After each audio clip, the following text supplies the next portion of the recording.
obboleewwan kiyya assalaamu alaykum wa rahmatullahi wa barakatuhu.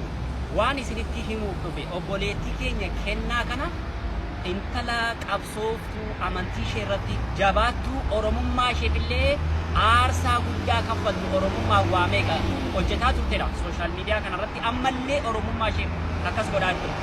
Erga gaafa jecha shahaadateynii qabattee islaamummaa irra gadi dhaabbattee islaamummaa irratti buliitii jalqabdeeti guyyaa tokko sirba qabsoo jettee kan obboleettiin keenya kennaan gadhiistee beektu agartanii beektu obboleewwan gadhiisteen beektu. Sababa obboleettiin keenya kennaan kana gootuuf maali beektu islaamummaa ishee harka mirgaan qabattee jirti. Nuti islaamummaa harka mirgaan qabachuu qabuu keenyatu kufaatiif nu saaxilaa jira. obboleettii kenna asumaan galatoomi ulfaadhu rabbiin islaamummaa irra gadi si adaabu diiniitiinis duniyaatiinis rabbi si milkeessu rabbi jechan si jaalladha wallahi.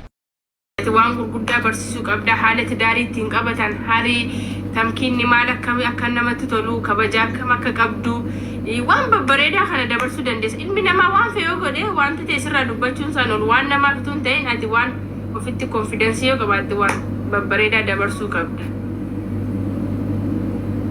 Halo, assalamualaikum. Waalaikumsalam warahmatullahi wabarakatuh.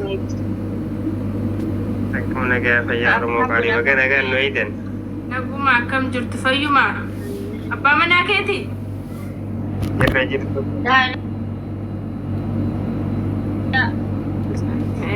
Naguma jirtu nagaan. Maalin ta'u.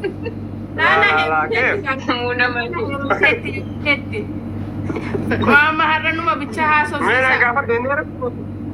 Naadii isaa maal taatan dubarroonni bicha warri dhiira taa'amanu daawwadha haala hatamkiinarra haasofnaarra haala tidaariirra haasofna akkam akka bareedu akkam akka akkas nama jedhu. Isaanuu namni fudhatte kan jedhamu joobaro subhaanallah maal jechuudha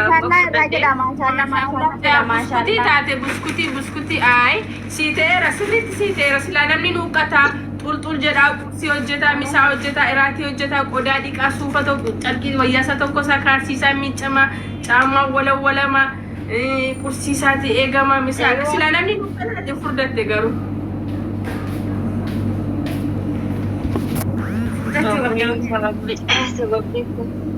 Sababbiin kuni maalidha? Garuu fuulli kee fuula mucaan dhufaa jiru fakkaata. Inshallah rabbi biraa wanti dhufu nafuuti inshallah garuu maandiriin beekula. Garuu fuulli kee akkas fakkaataa jira. Lamaaniyyuu maal siin jenna mabruuk baga rabbittiin si ga'e wantoo sargi xiqqoo daggafanna. Beebiin illee dhufa garuu xixiqqoo diggafannee curcur jenne xulxul jenne bareedaadha. Maal sineef fakkaata? Ati ajaa'ibumuuna anii fi jaarsi kiyyaa akkanatti wal arguudhaaf iyyaanni wallaahi tasa wal argine. Hojii wayii deeme hojii san irratti mudannoo wayii na mudate. Wanta saniif immoo filannoo biraa hin qabu maallaqa sofarkaan qabu ture wallaahi. Inbeesta biyya kanatti bilbilumaan malee namni keenya gaafa ati rakkatte abshiruu siin hin jedhu gaafa ati rakkinatti dubbatte. Wallaahi. Ati annatti dhiyaate eenyuuni jaarsa kiyya ture kan natti dhiyaatu bakka sanitti deebi'ee immoo kan rakkoo kana keessarree na baasu wallaahi achi akkasitti akka carraatti wal argine malee akkanatti hin turre sagantaa qopheessuuf turre riyaaditti sagantaa bareedaa qopheessuuf turre garuu kan rabbi barreesse malee hin ta'u subhaanallah. Inshallah gaaf tokko garuu surprise tingoona inshallah bishiru. Inshallah nunillee haqqii baay'ee nurraa qabda haqqii islaamarraa baay'ee qabda. Jireenya namaa kana keessatti rabbiitu nama gargaara malee ilmi namaa yaada inshallah jiruu keessa baraka siyaa godhu siyaa guddisu. Nama gargaara. Bismillah anaaf rabbi hulataa baay'ee na ooleera shukriin isaan badiini dabalataan immoo ijoolleen riyaad keessa jirtan riyaadni jiddaa jirtan makkaa jirtan akka jabaatti nafa dhaabataniitu biyya biraa warri narraa bittanis riyaad keessaa namni dhibba keessa nama 5 yookaan 10 kan narraa binne. Nama yookaan tokko tattaaqamne malee namni narraa binne hin jira jedhee yaadu maashaallah sirriitti hojjenne dhufaa dhaabbattaniitu nu jajjabeessitaniitu jeezaa keessa rabbisni haa deebisu. Maallaquma keessanii intuu bitattanii immoo ilmaan Oromoo irraa ishiirraa binna ishii jabeessina jettanii nafaan dhaabbachaa turtanii jeezaa keessa rabbisni haa deebisu. ammas akkasumadha nafaana dhaabachaa jiru narraa bitaa jiru hamma immoo lakki Maammadoon illee dabaladhe Maammadoon illee dhufnu malee jennaan kunoo isaanis fideetti hirma keekaa. Bareedduu dhalaa maashaallah wallahi rabbi inshallah si haa gargaaru jiru kee keessa barakaa si haa godhuti. Jaalala namaa kannaa kennu rabbi si galee nama guddisuu rabbi du'aa eeguuf inshallah. Wanta rabbitti dabalameetu jireenya ilma namaa kana keessa. Lammata immoo ati waanuma khayrii hojjedhu amma sitti fakkaatetti waanuma bareedaa hojjedhu isa kan rabbitti guuta. Lammata immoo waan hojjette sana keessa ofii kee bichaa qabachuu dhiisuu keessa saddaqachuu keessa miskiina nyaachifachuu dadhabaa meeqa jira beeksisa dadhabaa meeqa keessaa guddisnaa meeqa tamaarsifannaa meeqa qanaasifannaa. Dumaan bultiin jaaladha dumaan jootiin akka tasaa tokko rabbi an harmee xiyyaaf tokko beekte taanuma haadha xiyya jaaladhu kabajju ta'isii beeytuun jaaladha jeetiin amata takka guutu mudannoon ammaan tanan mana kabajaatti bikka kabajaatti waa'ee iccitii xiyyaa baasu jira malee bikka hundatti miti beekadhu keessaanuu namatti haaneef hin himu waan waa'ee bultii jaalachuurraa kan keetu na dubbise beekadhu bakka kan namaan biratti dubbadhuutu nama miizaana qabu jechuufin kana dubbadhe jechuufin jaalala bultiirraa. Amma nama sanniin jaaladha jee ammaan tana bultii an nama san waan gaarii hawwee bultii jechuun tun si qofa odoon ta'in waan sitti ejjaa maatii teetillee si kabajee hiriyoota keetillee si kabajee yeroo teetillee si kabajee akkas jean hin fuudha ogummaan jee barana kana yaadetti namni san biyya kana jiru biyya jira. An biyyi jiru biyyuma isin jirtan biyyuma arabaa kana jira. Nama sanii ijoolli garagalle. Aboonni kun nama bal'aan taane naafan taane nama haadhatii jenna daran haadhatii harmeetii naa kabaju. Maal jeetiin bultiin kan ni beektan isin nama alayhi salaatu salaam nabiyyi keenya gaditti namni maal jeeni bultii jaalachuurra akkana jeen. Amma deebi'ee nama sanii wajjin namni san natti garagallaan anuma sodaachisa khalaas hunda walaa jana walaa bultuma tanaa ni fuudha jee namni kun kana akkas ta'e khalaasichi deebi'ee kanaaf taata jee waan inni amata abaatii abarguututti yaade giseen dhabe bas qalbii tiyya tararraa na cabte du'aa isinaaf godha inshaallah tanuma keessa akka rabbiin haa waffaqu jechuudha. Haajamtuu ka khiyyaa khayrii takabdatu rabbiin afaan haafitu jaana naa karadha. Khaliin umrii shabaabummaa keessa jiru ammas maal yaadanii beektaa namaan hin jaalanne. Akkam jee jana jaama biyya namaa tana keessatti nama tokko waliin dalagachuu takkasaa jira. Jana jantee bilbila keessa ooltee maal jettee siin jaaladha nama tokko onnee ta'e itti sin buune sin jaalanne jireenya kee kabaruu sanan tajjel.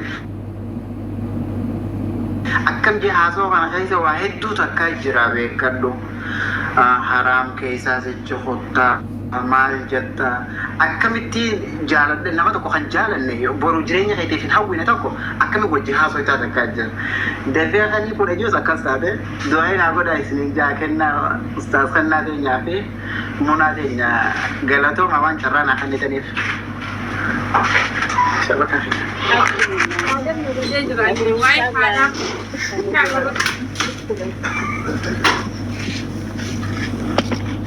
Jireenya ilma namaa keessatti gaafa mudannoo si mudatu rabbiin keenya dhumaa sitti fidatee galee nama tokkorraa fageessuudhaaf yookaan immoo jireenya keessa jijjiiruudhaaf. Kanaaf ani jireenya keessatti erga islaamummaa fedhe wanti gammadu keessaa wanti hundi rabbi biraa kan jiru tokko na gammadu. Galee islaamummaa keessatti wanta akka jijjiirra waan ta'eef seerri shagamnallaahu ta'ala. Galee kanaaf seerri dhumaa fi isaan rabbi waan itti jaalatu siifaa kennu.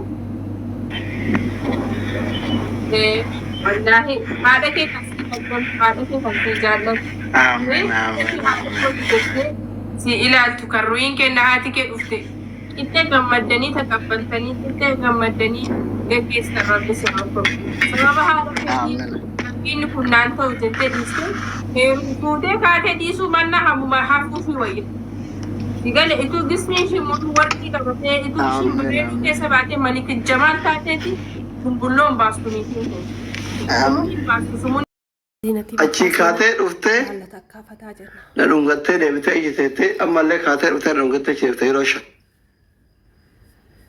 ما البلانك يا ما بيمو أيه تدفع Taati.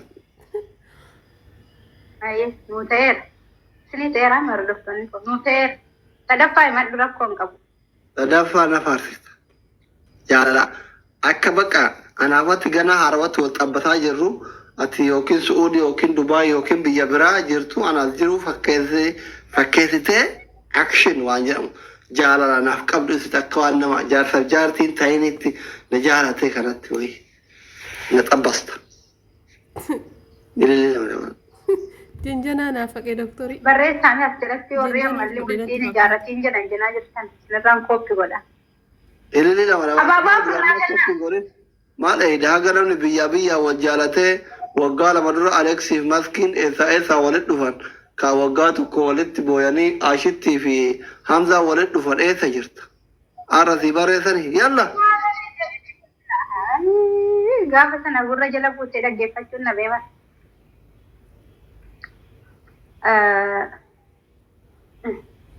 Bilisummaa kiyya taanki. Ripiliidha.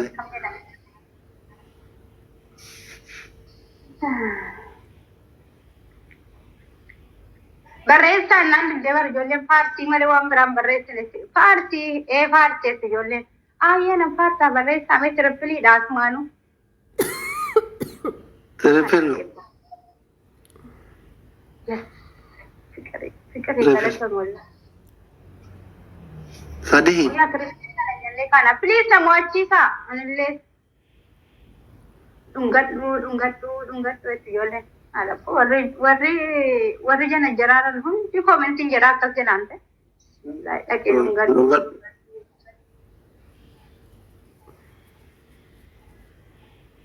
Firan qabnoo dhiisi bakka waliif dhiisna amma. Maati maanaan dhiisi maanaa adabdee? Maal adabamte ati? Filtara ofiitiin kenne? Anamma asii achi dhufaare. Kottu na dhungadhu deebisi yaade. Tikeettiin haa kuti bakka. Kutadhu kottu wajjin keessatti. Birriin qabu Kaayii lafaa adabbiidha.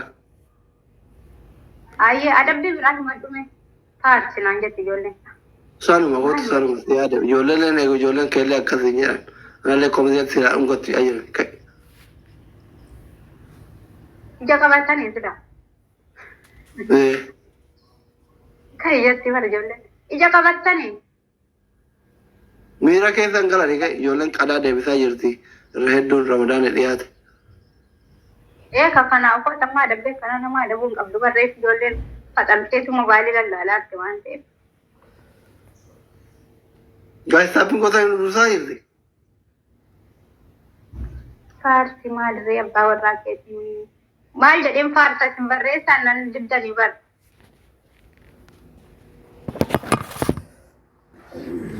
Asliyyee baga nuuf deebite amiin.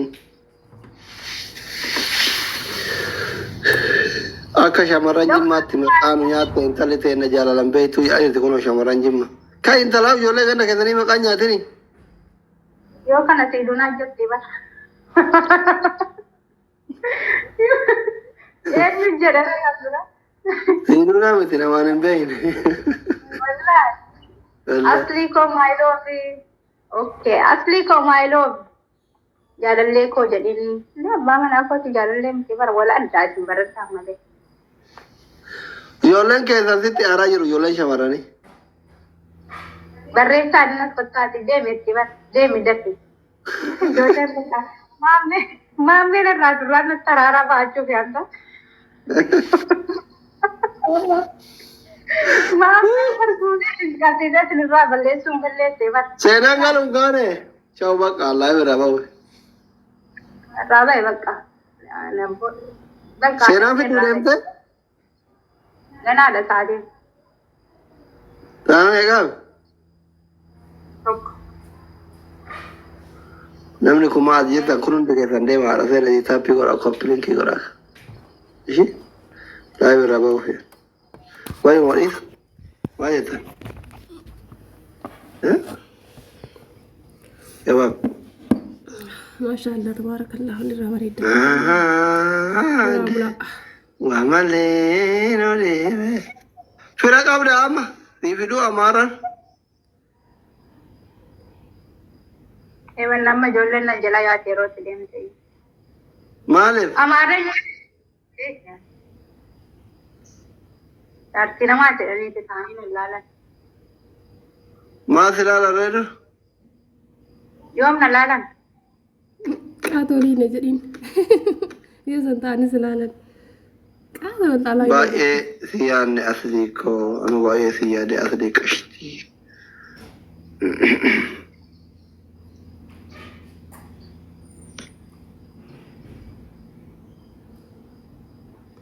Ijoolleen tumaa jaalatti akkama asii kana maashaallah ta'u. نظري ما أقرأ والله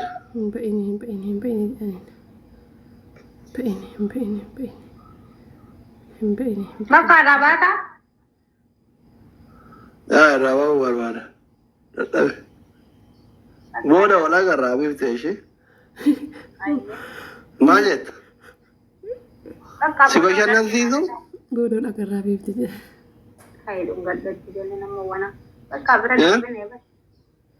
Bira darbine. عرفينو Eno. يا ما جت Sanu gesu. دبي برج خليفة ديم Pareda.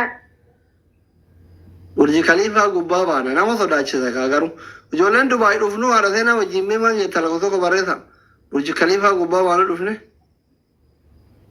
Burj Khalifa miti barka Amerika mo Canada len jira bar won takkati engadda biyyu sodata ra de matare kanan duralle jalexin ra de matare argera Burj Khalifa iti boda ga fattami thane demna Topya demne Topya ra nachide ne achirral mo bakkatte bi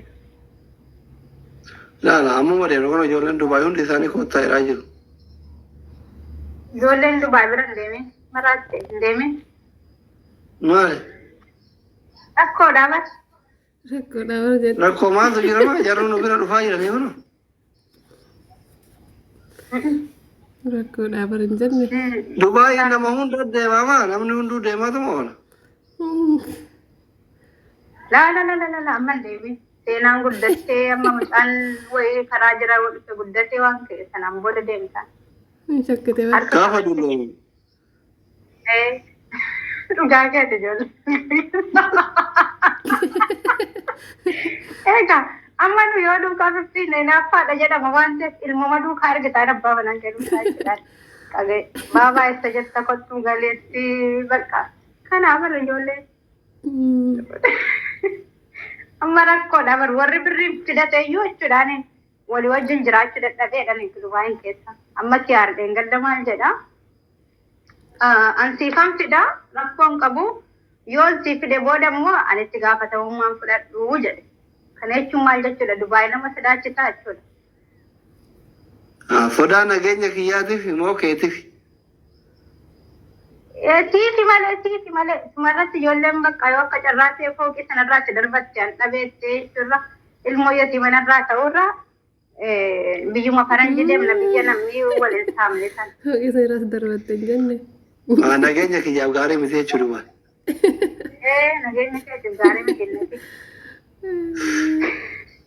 إني بوليتيكا إني كنا من عيادة فكرتي إني نابتي وزني يجرو عمان تاني هاتي زينا مسكينة ما شاء الله يارتي غاري كم سياسة يتين درجة يرت نقوم ديبا Sobiinka somni maalirree dhugaadha wallaan. Gurguddatee ilmoo yoo inni bakkeetta illee ol galfachuu dandeessee itti gaafatamummaa gaafatiin guddatte haa deemu malee amma yoo deeme karaa tafee rakkoodhaa bar. Ani maa maalin rakkadhaa? نجا أنتوا guys ودا شوال شو بقى على زين ولا قال Ayyee. Wal agarra jedhama kama bara tokko keessa isaanii fi نانتي jiran. إن شاء الله ورب العزات بودا ولا قال يلو قارينا وقوانا باير سنجالة باير سنكبجا حبيبي وجه ربي سنجالة باي باي Ayyee baay'ee.